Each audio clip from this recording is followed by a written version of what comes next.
Hello, it's Alison from Bag Ladybird here today to tell you about the 4 most common unpicker mistakes that I see with my students, to make you aware of them so you can avoid them. Unpicker, seam ripper, whatever you want to call it, Jack the Ripper, I've even heard it called, or your best friend, but it is a crucial tool in your sewing arsenal. Number 1 mistake that I see commonly is using the wrong part of the blade to unpick. So rather than using the long part of the blade here to break your stitches or to unpick, the sharp bit is actually this curved bit at the bottom. So you can just break the stitches like that, and then once you've done that you can move on a few stitches and break that. Then you can use the long part to pull these stitches out. So the sharp part is the curved bit at the bottom, so always use that. You can either use it the way I've just done there, or you can get your point in between and slide along like so. So in that point you're using the point to get between the layers of fabric and unpick easily like so. Mistake number 2, which I often see, is not using the handle part.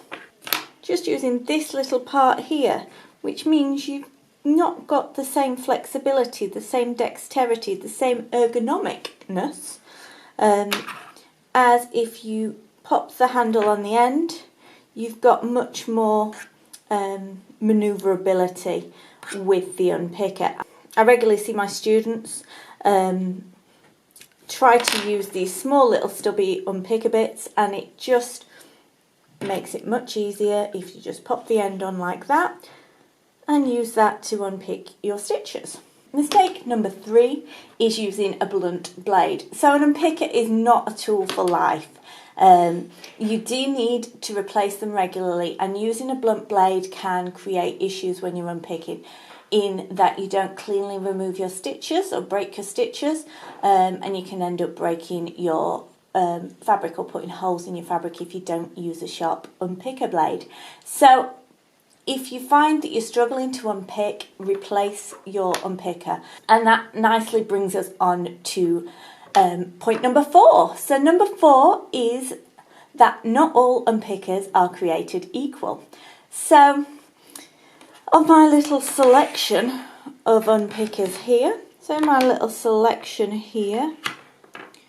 we have different shapes and sizes of blades. So something like this is good if you are doing bigger stitches, larger stitches, upholstery, things like that, that the point is much broader. It's just much bigger overall. And this is just a cheap unpicker. Sometimes I get students who come to me who have bought unpickers in a kit, and this U part of the blade is not even sharp. It's just a curved piece of metal. So they haven't been created properly, they haven't been made properly. Usually those are the ones you get in kits, in cheap kits from the supermarket or wherever, or on Amazon. It's worth spending a little bit more money to get a sharper unpicker. These ones are actually one of my favourite, but they don't have the little ball on the end, and the little ball is useful. If you're ripping a seam like this, you can put your little ball on the wrong side and just use that to make sure that you don't damage your fabric. But these ones are relatively sharp. They're the ones that come free, often with your sewing machine, but they are a good quality unpicker.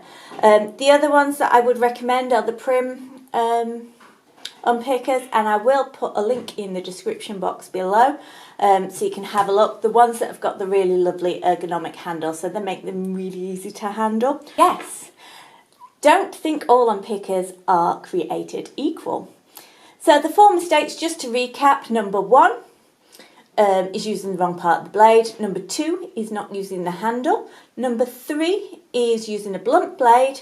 And number 4 is thinking that all unpickers are created equal. Enjoyed this video? You can find more videos like this over in my Love and Stitches Club, my paid membership club. And within the Love and Stitches Club, I help new and returning sewists who have made so clothes in the past, helping to build your skills and confidently create clothes that get compliments. So I'll pop the link for the Love and Stitches Club in the description box below.